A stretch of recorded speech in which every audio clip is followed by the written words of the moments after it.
حي على الفلاح.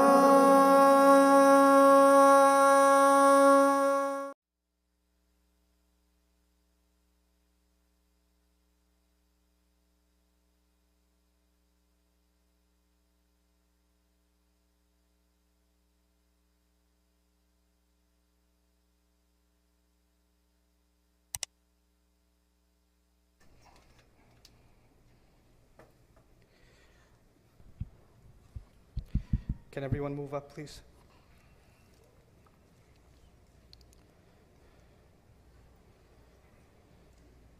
السلام عليكم ورحمة الله تعالى وبركاته.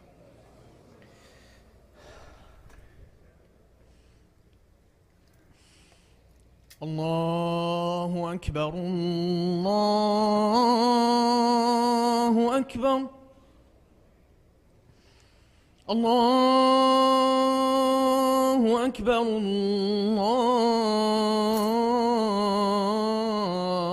الله أكبر. أشهد أن لا إله إلا الله.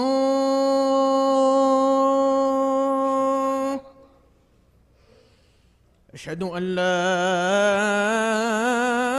إله إلا الله.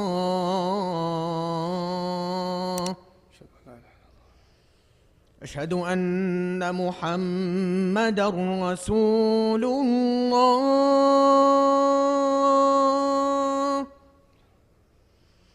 أشهد أن محمدًا رسول الله.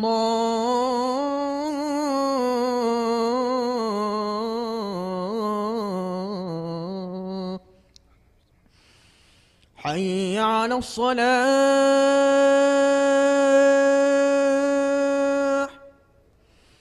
حي على الصلاة.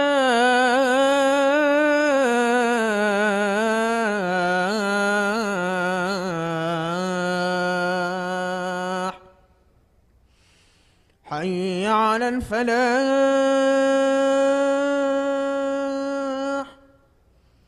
حي على الفلاح.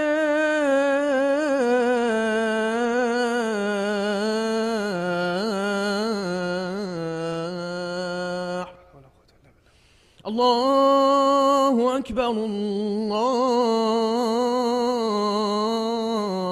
الله أكبر. لا إله إلا الله.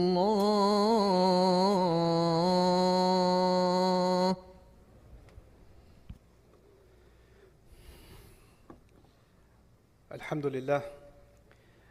الحمد لله خالق الوجود من العدم، وجاعل النور من الظلم، ومخرج الصبر من الألم، فملقي التوبة على الندم. فنشكره على المصائب كما نشكره على النعم، ونصلي على رسوله الأكرم ذي الشرف الأشم والنور الأتم والكتاب المحكم، وكمال النبيين والخاتم سيد ولد آدم، الذي بشر به عيسى ابن مريم ودعا لبعثته إبراهيم عليه السلام حين كان يرفع قواعد بيت الله المحرم. فصلى الله عليه وسلم وعلى أتباعه خير الأمم الذين بارك الله بهم كافة الناس العرب منهم والعجم. فالحمد لله الذي لم يتخذ ولدا ولم يكن له شريك في الملك ولم يكن له ولي من الذل وكبره تكبيرا. والحمد لله الذي أنزل على عبده الكتاب ولم يجعل له عوجا. والحمد لله الذي نحمده ونستعينه ونستغفره ونؤمن به ونتوكل عليه ونعوذ بالله من شرور أنفسنا ومن سيئات أعمالنا. من يهده الله فلا مضل له ومن يضلله فلا هادي له. ونشهد أن لا إله إلا الله وحده لا شريك له. ونشهد أن محمدًا عبد الله ورسوله أرسله الله تعالى بالهدى ودين الحق ليظهره على الدين كله وكفى بالله شهيدا. فصلى الله عليه وسلم تسليما كثيرا كثيرا. أما بعد، فإن أصدق الحديث كتاب الله، وخير الهدي هدي محمد صلى الله عليه وسلم، وإن شر الأمور محدثاتها، وإن كل محدثة بدعة، وكل بدعة ضلالة، وكل ضلالة في النار. قال الله عز وجل في كتابه الكريم بعد أن أقول أعوذ بالله من الشيطان الرجيم إذ قال ربك للملائكة إني خالق بشرا من طين فإذا سويته ونفخت فيه من روحي فقعوا له ساجدين رب اشرح لي صدري ويسر لي أمري واحلل عقدة من لساني يفقه قولي واللهم ثبتنا عند الموت بلا إله إلا الله اللهم اجعلنا من الذين آمنوا وعملوا الصالحات وتواصوا بالحق وتواصوا بالصبر آمين يا رب العالمين. In today's khutbah, I'd like to share with you some important lessons that I need reminding of, and you all, I believe, also do too, from what Allah describes in the story of Adam alayhi salam, particularly something that I want to share with you about Iblis today. Commonly, people assume that Allah Azza wa Jal created Adam alayhi salam, and then when He created him, He commanded the angels to do the sajda, and they all obeyed, and Iblis disobeyed. This is kind of the simple version of the story that many people are familiar with. But there are details in the Quran that are very important that are missing when you think of the story in this way. Allah Azza wa Jal first announces to all of the angels, and we understand that it includes at that time Iblis among them in this announcement, Inni khaliqun basharan min teen. I am about to create a human being from dirt or from clay.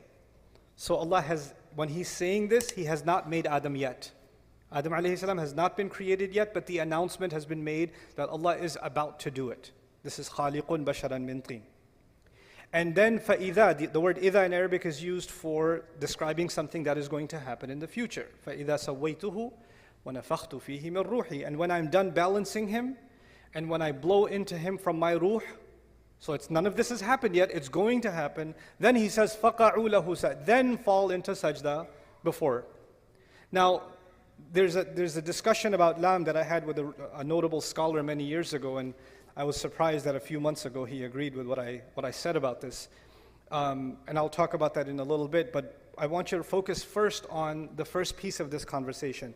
Allah has described that He is about to create our Father, and He has also described the process He's going to use to create us. He says, first of all, I'm going to make him from teen. Now let's pause here for a second. We're not the only creation on this earth made from teen.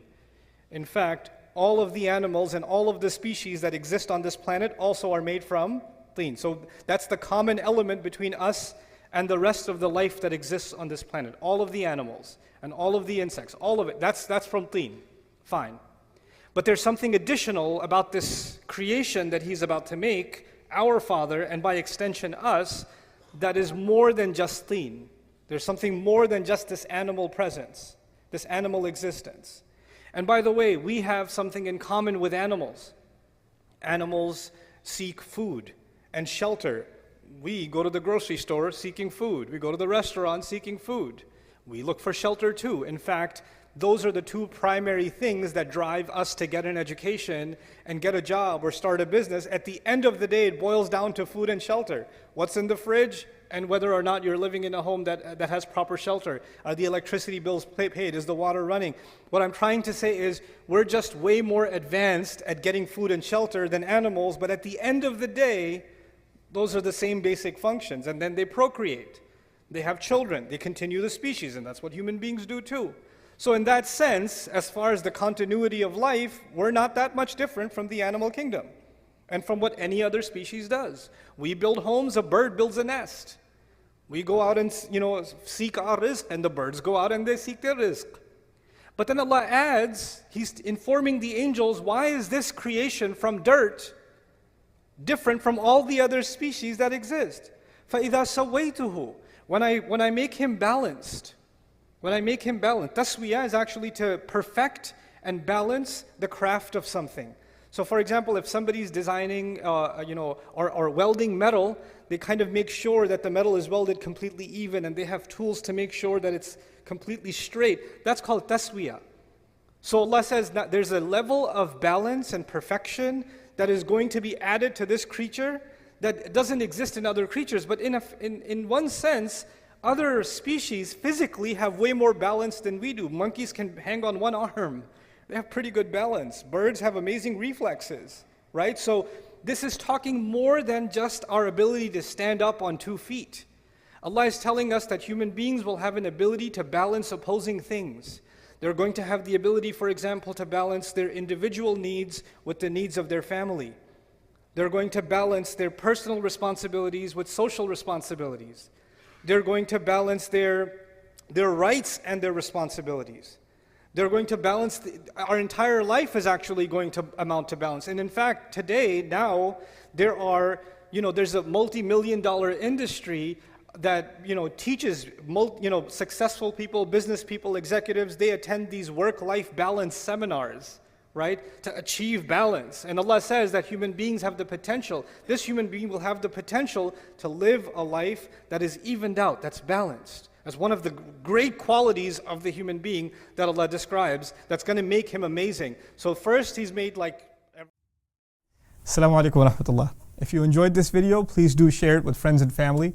If you want to see more videos from this series, click on the box at the top. If you want to see other videos, click on the box at the bottom.